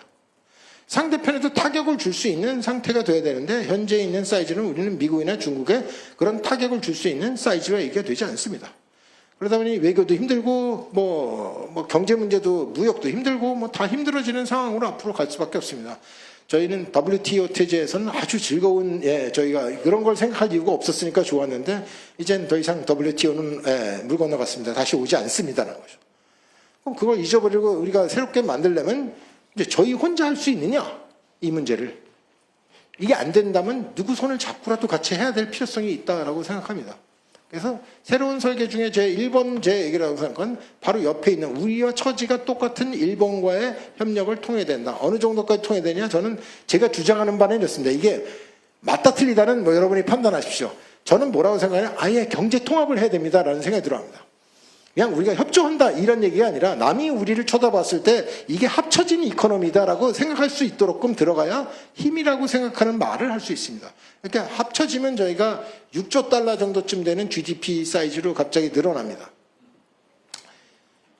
6조 달러면은 그래도 이제 중국이 한 3분의 1쯤 되죠. 그러면 우리도 봤을 때 우리 한 3분의 1쯤 되는 건 그건 조금 우리한테도 좀 필요한 사항이 되거든요. 그러니까 그게 그 상대편으로만큼 그만큼 중요하게 여길 수 있는 사이즈와 얘기가 같이 돼야 됩니다. EU가 만들어지는 것과 똑같은 상황이죠. 지금도 보면 독일이나 프랑스가 처음에 되게 작아서 그랬겠습니까? 그런데 그 물론 EU를 만든 배경은 여러 가지 단계 있지만 결국 EU를 만들어서 가장 효과적인 거는 그래도 그들은 자기의 이익과 얘기를 자기 보이스로 자기네도 최소한 미국이나 중국한테 대등한 형태로 협상도 하고 무엇인가 할 수 있는 형태가 되는데 우리는 아직 독립적으로 그 사이즈가 되지 않다라는 거 말씀을 드리는 겁니다. 이걸 하기 위해서 저희가 하나 장기적으로 생각해야 되는 거는 이런 미중과의 이제는 어떤 룰이 지배하는 게 아니라 힘이 결국 룰인 형태로 이게 돌면은 저희도 힘을 기를 수밖에 없는 거고 힘을 저희가 물론 혼자서 그냥 다 길러서 다 만들어서 충분했으면 저도 좋겠습니다만 지금 그렇게만 생각할 수 없으니 옆에 있는 일본하고도 같이 이걸 만들어서 이만큼의 힘을 기를 필요성이 생겼습니다. 따라서 지금에 보면 미중 이 갈등 안에서 저희가 미쳐야 되는 건 첫 번째 저희가 해야 되는 건 일본도 똑같이 생각합니다. 근데 더 이상 미국에만 기대해 갖고 내가 살 수 없다는 사실도 일본도 인정을 한다고 저는 봅니다. 그래서 지금 보면은 일본과의 협력 이 경제 통합이라는 게 하루아침에 이루어지는 건 아니지 않습니까? 저도 압니다. 그걸 한꺼번에 저 주장할 때 목표를 거기다 두고 이제 좀 더 열린 마음으로 좀 더 많은 협력과 얘기를 빠른 속도로 해야 그다음에 저희는 보면 부작용이 줄어드는 적은 형태의 통합을 해갈 수 있는 상황이 저희한테 옵니다. 이렇게 되면은 저희 보이스나 얘기라는 것도 훨씬 커지고 실제로 이 일본과의 통합을 하게 되면은 제가 그다음 모델 두 가지를 있는데 아주 이건 가상적인 얘기이기 때문에 아주 간단하게 소개해드리겠습니다. 하나는 이 북쪽으로 가는 북방 모델이 있고 남방으로 가는 남방 모델이 그다음에 나오게 되는데요. 일단 남쪽부터 생각하게 되면은 실제는 보면 동남아나 아시아에 있는 다른 국가들이 있습니다. 이 국가들도 결국은 보면 어딘가 속해지기를 원합니다. 그들은 그들대로 나름 만들어서 동남아 국가끼리 무엇인가를 만들고 얘기는 했지만은 솔직히 그게 그렇게 우리가 생각하더라도 그거 다 모아도 별로 우리한테 그렇게 임팩이 있다고 보이지가 않습니다. 근데 어쨌든 우리가 6조 달러, 아시아에서 어쨌든 중국 빼고 6조 달러의 그 힘을 갖게 되면은, 예, 우리 경제권에 자기도 편입되기를 결국 원할 수밖에 도리가 없다. 그렇게 되면 실제로 더 많은 형태의 EU처럼 AU, 아시아 유니언 형태를 저희가 만들 수가 있습니다. 그렇게 되면은 실제는 보면 중국이나 미국만한 사이즈의 마켓을 저희도 만들 수가 있습니다. 그 중심에 저희가 키 국가가 돼서 어차피 저희의 인트레스를 보호하는 형태까지도 저희가 발전시킬 수 있다는 얘기입니다. 근데 그걸 하기 위해서는 일단 일본과의 먼저 통합과 얘기가 이루어지고 나야 그다음에 그런 레버리지가 생깁니다. 한꺼번에 먼저 다 해갖고 모으면 안 되느냐? 잘 안 됩니다. 그게 무슨 문제를 갖고 있냐면 EU가 27개의 나라가 모여서 하는데 뭘 하나 결정하는데 룰 방식이나 이게 너무 이제 힘들어져 갖고 27개가 뭘 통일돼서 뭐 하나 뭐 만들어내는데 너무 이 시간과 이게 너무 오래 걸리는 거죠. inefficient해지면 이게 소용이 없기 때문에 efficient한 경제 블록을 만들려고 생각을 하면 누군가가 룰링을 좀 더 해야 되는 문제가 됐고 그 룰링 파트 안에 저희가 보면은 일본과 한국이 그걸 먼저 만들게 되면 먼저 이니셔티브를 잡을 수 있다. 저는 이렇게 계산을 합니다. 북방 모델이 있습니다. 지금도 보면 저희는 통일도 해야 되고 중국이나 러시아 쪽으로서 보는 위협이나 얘기도 해야 되는데 실제로 저희가 6조 달러 이코노미가 만들어지면 저희 이걸 중국이 통째로 다 한 나라라고 생각하지 마시고 러시아가 다 한 나라라고 생각하지 않는다고 생각하시면 결국에는 중국에 있는 동북삼성, 뭐 이 산동성, 저희 강소성, 잠깐 이런 것들은 대한민국과 상당히 지리적으로 되게 가깝습니다. 이 얘기를 같이 만들어낸다고 하면은 그쪽에 있는 성들이 저희 경제권에 같이 편입이 되는 거죠. 꼭 경제권이라는 게 나라를 딱딱 잘라갖고 집어넣어야 되는 아무런 그런 얘기는 없습니다. 그냥 뭔가 경제 활동을 그 안에서 활발하게 하면 그만인 거예요. 그러니까 결국 그 중국에 있는 이쪽도 결국은 보면 전체로 이 6조 달러 시장에다 뭔가 억세스를 하기 위해서 오는 거고 러시아에 있는 연해주 쪽도 다 똑같은 얘기가 됩니다. 이 압력이 결국은 보면 북한을 개방하라는 형태의 얘기가 되고 저희가 필요하면 이제 아까 말씀드린 대륙과 연결을 할 수 있는 저희가 상황을 만들어내면은 필요로 합니다. 그런데 현재까지는 이 모든 얘기가 대한민국 혼자서의 힘만 갖고는 안 되니 실제는 보면 일본과의 통합을 되면 얻을 수 있는 시너지 효과가 되지 않을까라는 이 가설적인 얘기를 드렸습니다. 이 모델을 하나 만들면 그다음에 이제 발전 방향과 얘기가 따로 존재를 하다 보니 이제 설계를 그런 식으로 저희는 좀 더 해볼 필요성이 있겠다. 그 자체가 저희한테 당장 목적이라고 얘기하기는 좀 이건 너무 시기상조인 건 저도 압니다.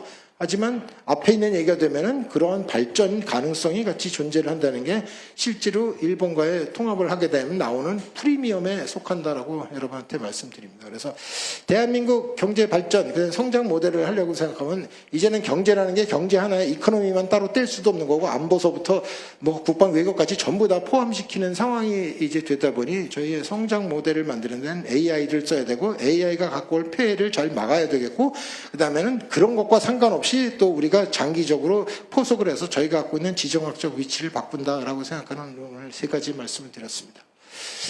주어진 시간 여태까지 다 된 걸로 생각하고 이걸로 일단은 마치도록 하겠습니다. 감사합니다. 귀한 강연을 해주신 최태원 회장님께 많은 박수 부탁드리겠습니다. 앞서 저희가 안내해드렸던 것처럼 오늘 여러 가지 시간 관계상 참석하신 의원님들께만 기회를 드린다는 점 양해 부탁드리겠습니다. 가장 먼저 우리 최민희 의원님 손 드셨는데요. 오늘 마이크 갖다 드리겠습니까?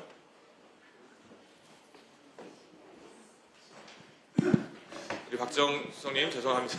아까부터 손을 들고 계셔가지고 질문은 일목요연하게 부탁드리겠습니다. 잘 들었습니다. 최태원 회장께서는 지난 5년 동안 한일 통합을 연구했다. 그리고 학자들과 검증까지 했다. 이렇게 방송에 나와서 말씀하셨습니다. 그런데 혹시 그 학자들이 누구인지 좀 알려주실 수 있나요? 그 다음에 두 번째는 신성장 동력을 얘기하시면서 4가지 얘기하신 것 중에 마지막이 한일 경제 통합이었습니다. 그런데 그 중에 30개의 리스트를 만드셨다. 그런데 그 리스트 중에 전력선 및 가스 파이프라인 연결이 있습니다. 이게 되게 구체적인 거를 말씀하셔야 상이 그려지기 때문에 이게 혹시 해저 터널을 말씀하시는 건가요? 해저 케이블처럼 해저 전력선과 그다음에 가스관을 말씀을 드린 거고요. 해저 터널도 가능하다고는 생각을 합니다. 제가 어느 것도 불가능이라고 말씀드리는 건 없는데 한꺼번에 다 하자 그러면 너무 돈이 커지고 이 프로젝트가 커지니까 전력선 하나만 저희가 쉐어를 한다 해도 저희는 완전히 독립된 형태의 지금 전력 시장과 시스템을 갖고 있지 않습니까? 이게 가능하면 이제 일본과 최소한 연결을 하거나 필요하면 중국과도 그 연결을 하게 되면은 거기서 나오는 엑스트라 전력을 저희가 좀 더 쉽게 살 수도 있는 거고 저희도 남는 게 있으면 보낼 수도 있다라고 생각하니까 이제 거래 시장 형태가 되고 솔직히 이 얘기는 외국의 다른 데를 가면 아주 흔하게 있는 상황이 됩니다. 근데 저희는 워낙 그런 걸 그동안에 해오지 않았던 상태이고 일본도 한 번도 그런 형태로 해오지 않고 일본은 자기네 내부에서도 잠깐 이 전력 시스템이 다르기 때문에 잘 안 되는 문제가 있습니다만은 제가 지금 노려서 그런 말씀을 드리는 것 중에 하나는 이렇습니다. 두 나라가 더 이상 고비용 사회로 가는 것을 통합을 통해서 좀 저비용으로 내릴 수 있는 게 필요하다. 그러니까 에너지 문제만 하더라도 시너지를 만들면은 저희의 코스트가 내려가기 때문에 그 코스트가 내려간 걸 저희는 다른 투자나 다른 곳으로 저는 이용할 수 있으니까 실제로 보면 그 통합으로 오는 효과가 얼마만큼이냐. 근데 이걸 이제 학자들더러 계속 계산을 하고 만들려고는 하고 있습니다. 그 학자가 누구냐고 말씀을 주셨지만 여러 종류의 학자들이 그동안 참여했기 때문에 제가 이름을 다 기억할 수 있는 상황은 아니고 필요하시면 적어서 보내드리도록 하겠습니다.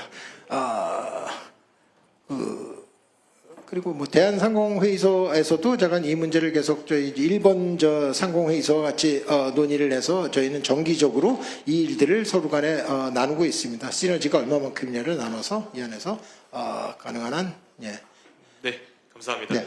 저희가 지금 순서를 제가 드신 순서대로 하겠습니다. 박정 의원님 하신 이후에 우리 조배수 의원님, 그다음에 정진우 의원님 하겠습니다.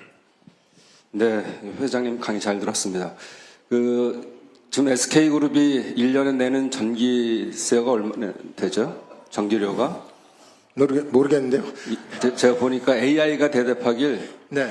그동안 63% 올라서 1조 한 2천억 정도 예. 내더라고요. 그래서 근데 우리 유동수 의원하고 좀 연구 중에 있는데 이 부담을 어떻게 줄여드려야 되냐. 어쨌든 산업용 전기가 비싸지만 그만큼 단가가 생산 단가가 높아지는 거잖아요. 그래서 저희가 이제 고민하는 것이 전기세 선납을 좀 하시면 지금 그 제도가 없는데 선납을 좀 해주시면 국가에서 안전체만큼을 내려드리면 그 비용이 삼성 계산했더니 한 1,200억 정도가 세이브가 돼요.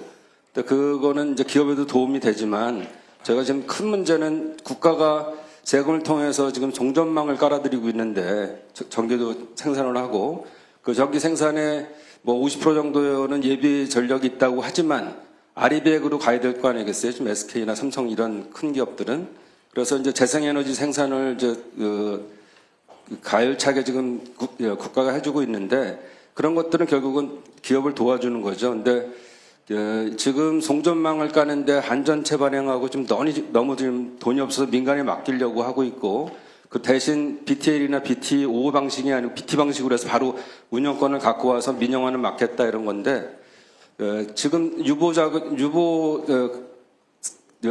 자금이 많잖아요. SK나 삼성이나 최근에 돈을 많이 벌어서 물론 써야 될 때도 많지만 전기세 선납을 최소한 1년 또는 3년 정도 미리 해주시면 국가는 그만큼 은행에 넣는 것보다 더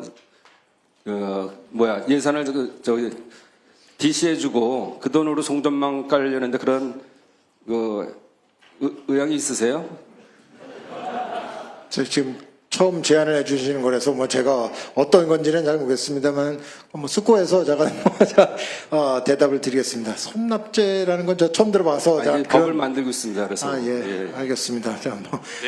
그게 되면은 저도 하겠습니다만 전기의 한 말씀만 제가 드리면은 저로서는 이런 생각입니다.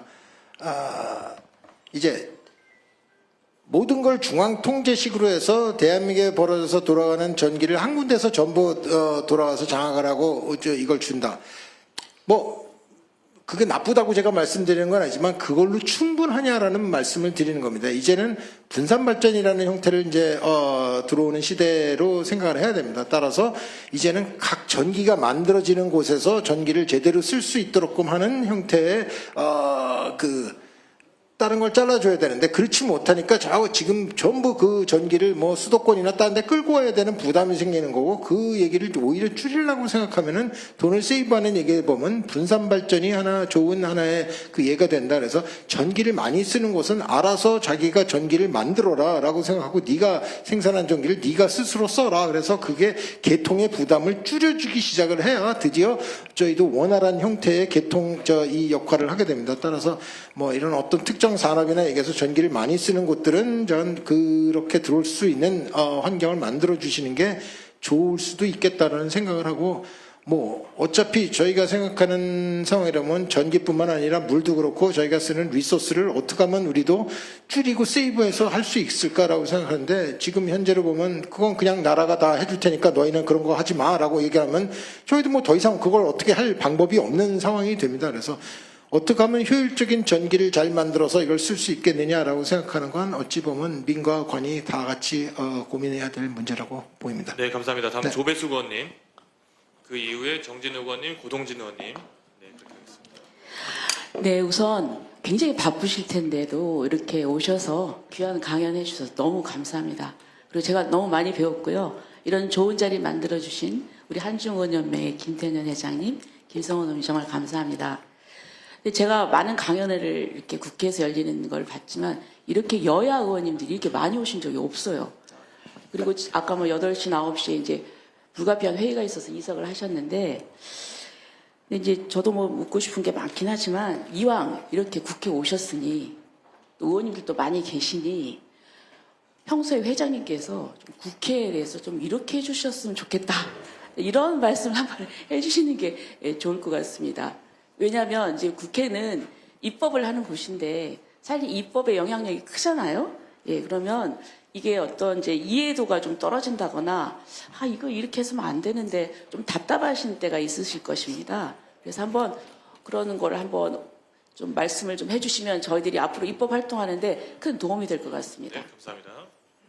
네, 뭐 얘기를 하려면 저도 할 얘기는 되게 많습니다만 그걸 뭐 여기서 다 말씀드리는 건 그렇고요. 한 두 가지만 딱 집어서 얘기를 해드리면, 그러니까 법을 만드시는 데 보면 이게 법으로 해결할 일인지 자율로 해결하라고 얘기를 주실 건지는 좀 이렇게 어떤 구분과 얘기가 좀 있으면 좋겠다는 생각을 합니다. 법을 만드신 것도 아주 좋은 얘기가 돼서 하긴 합니다만 어떤 건 법을 만들어서 오히려 뭐 그게 꼭 법으로 해결할 일이 아니었던 것들도 존재하는데 너무 법을 많이 만들게 되면은 결국 보면 어떤 활동에 상당히 제약 형태가 들어가는 거니까 이제 그 대상이 무엇인지를 조금 더 명확하게 우리가 서로 그러니까 국민들도 그걸 인지할 수 있었으면 좋겠다라는 말씀 드리고요.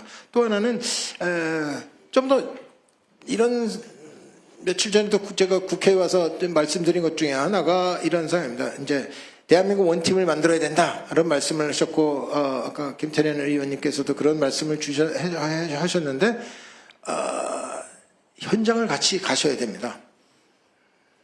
이게 좀 더 현장에 가서 플레이어로 보셔야 됩니다. 나는 국회의원으로서만 볼 거야라고 생각하면 이 문제를 해결하기가 되게 어렵습니다.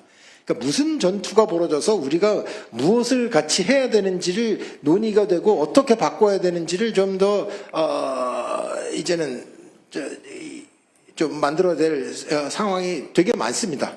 왜냐하면 옛날에 뭐 WTO 체제처럼 어떤 규율과 얘기가 전체적으로 저희의 글로벌 시장을 지배하는 것들이 아니기 때문에 진짜 그때 알아서 해야 되는데 저희도 보면은 언젠간 파이트하고 싸워야 되는 상황이 있는데 저희는 너무 뭐 그렇게 싸우는 게 아니라 일방적으로 계속 뭐랄까요 의도 맞고 다니거나 맞을까봐 도망 다니는 상황으로 지금 꽤 돼 있습니다. 이 얘기가 계속 저희가 도망만 계속 영원히 다니면은 저놈들은 때려도 되는 애들 잠깐 이렇게 찍히는 게 저희로서도 보면 상당히 어떤 때 보면 약간 두렵습니다. 그래서 저희도 뭔가 파이트백을 해야 되거나 이런 걸 아예 전술적으로 저희가 만들어야 될 필요성이 있는데 그렇게 얘기를 하시려면 이제 의원님들도 이제 글로벌 현장에 직접 많이 오셔야지만은 이 설명과 얘기가 되고 이해를 하실 수 있겠다라고 좀 말씀드립니다. 네, 정진욱 의원님.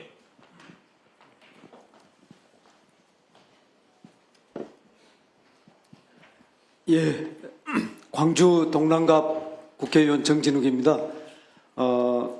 현장에 와야 한다, 플레이어가 돼야 된다 말씀하셨는데 오늘 최태원 회장님 모습은 준비가 잘 된 국회의원이 현장에 온 것 같은 그런 모습이기도 해서 좋았습니다.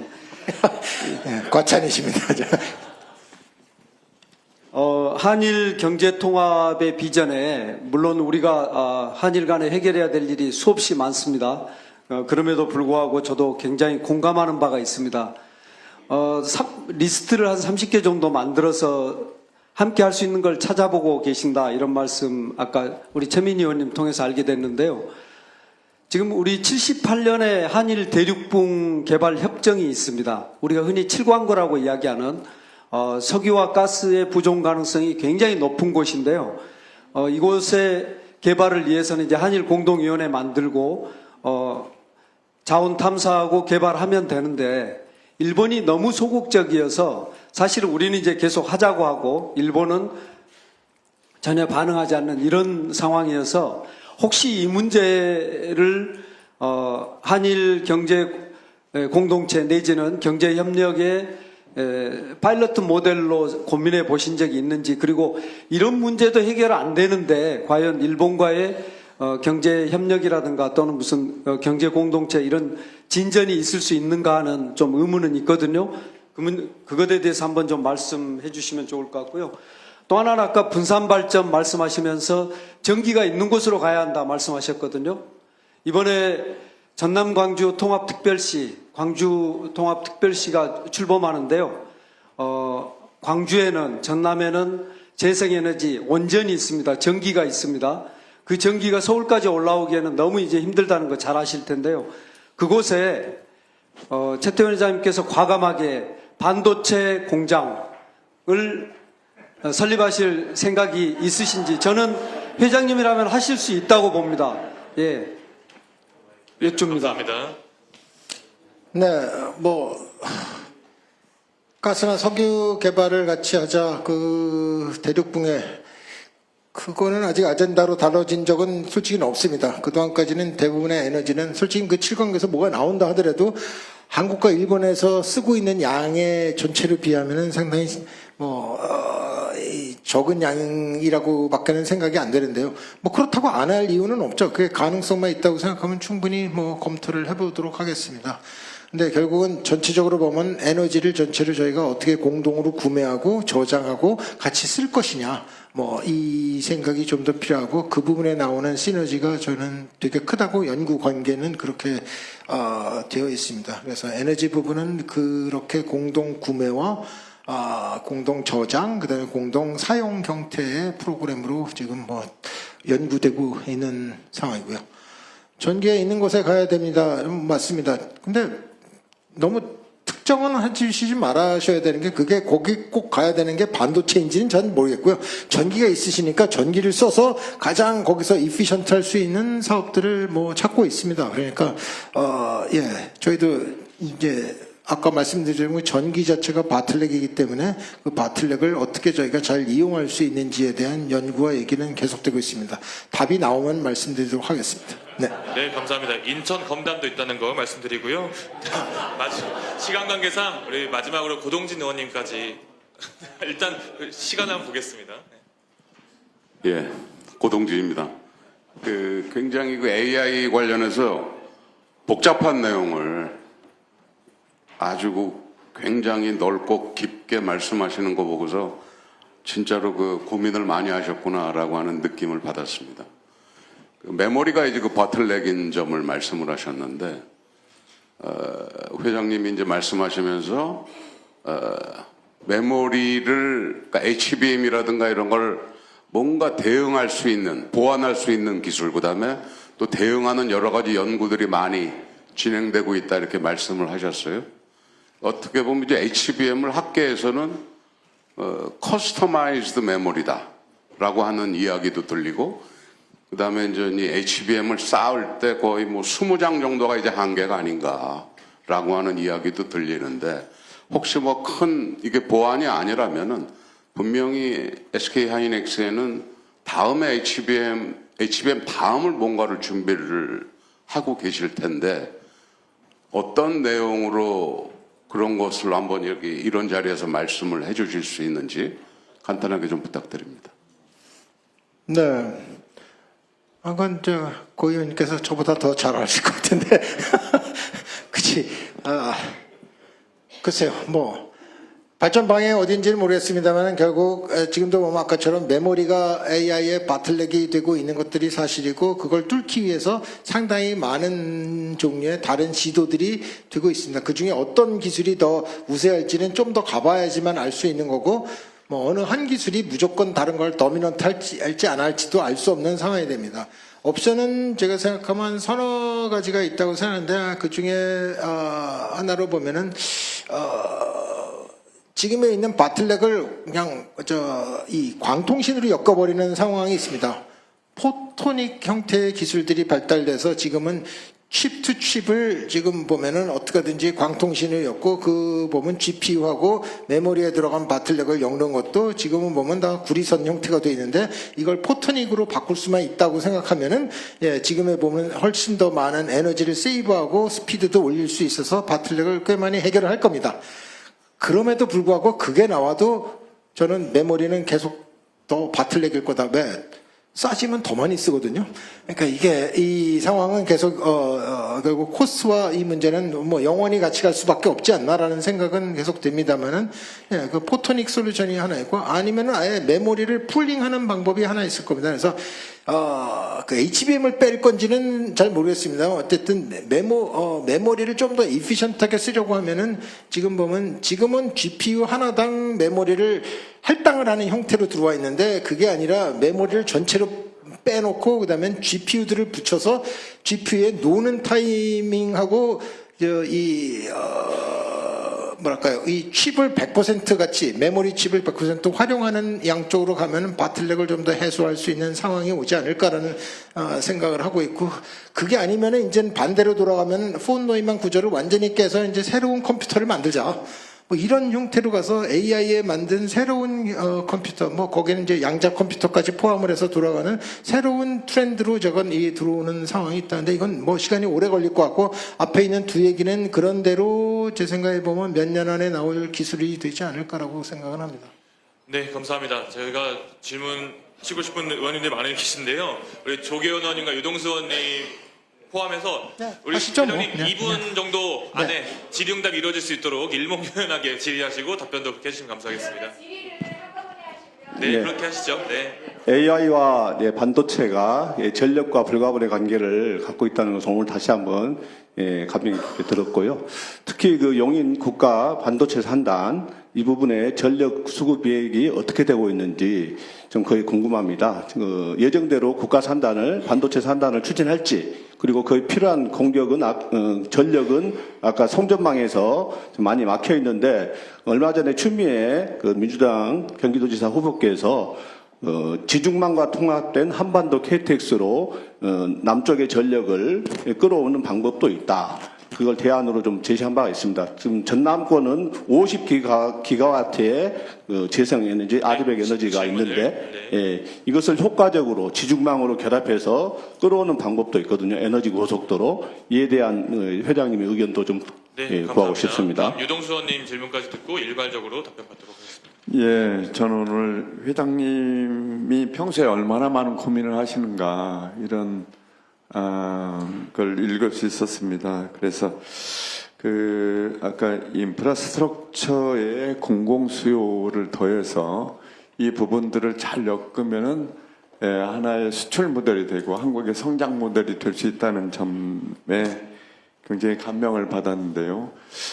그 다음에 이 부분과 또 회장님께서 뉴 캡italism 얘기하면서 이 착한 일들을 어떻게 측정할 것인가, 이걸 사회적 가치로 어떻게 만들어낼 것인가, 이 부분도 굉장히 고민을 많이 하시는 주제로 이렇게 제가 고민을 했습니다. 또 다른 주제로 한국과 일본이 6조 달러의 중국의 3분의 1 정도 경제 공동체를 생각하시는 모델도 굉장히 고민을 많이 하셨다 이렇게 생각하는데, 제가 이 고민들을 오늘 회장님 혼자 하실 게 아니고 이 고민들이 사실은 국회와 같이 입법적으로 또 행정과 같이 엮어져야지 이게 가능한 문제라고 생각을 하거든요. 그래서 이 주제들을 오늘 이렇게 한 번에 이렇게 끝내기 너무 아까워서, 국회하고 어떻게 생산적으로 다음 어떤 열매를 맺어낼 것인가 이런 고민들을 지금 오늘 했습니다. 그래서